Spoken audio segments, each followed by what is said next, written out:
Hi there, this trap is called The Sun Will Come Out Tomorrow and it's in the Morra Gambit. Now I may have gleaned some of the content from the lectures of Alex Lenderman, who's a leading expert on the Morra, and apologies if there appears to be a degree of duplicity with some of the other videos that I've put out on this opening, the Morra Gambit.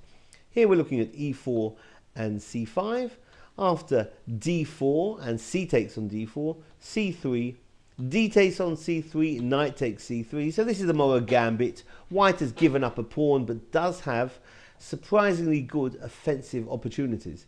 In fact, I recently showed one of my novice pupils this line for white because he was up against the national champion. I taught him some of the lines in the Morra, or some of the basic ideas, and to my great surprise he went on to win.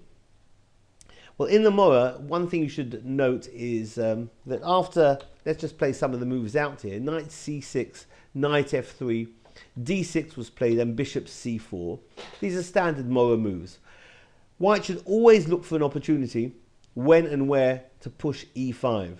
Very often, white will castle, the queen will go to e2, and the rook will occupy the vacated square on d1. Also, you've got to look for opportunities of knight b5 and knight g5, and when possible, apply them. Here we see black playing a6, and white immediately seizes on the opportunity to play e5.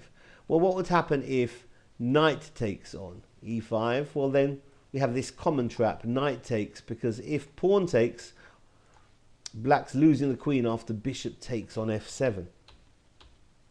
So after e5, we've got d takes on e5.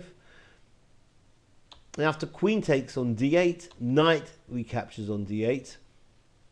And knight d5.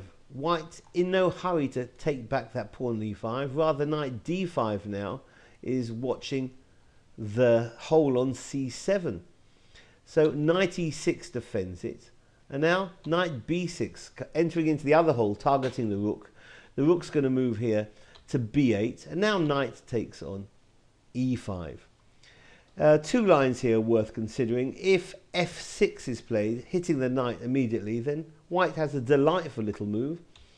Knight to f7, threatening the rook, giving himself up in the process, because after king takes on f7, white will proceed with bishop f4. That's going to pick up material, hitting the rook on b8, because the knight on e6 is pinned and cannot capture the bishop. And that line's going to be winning for white.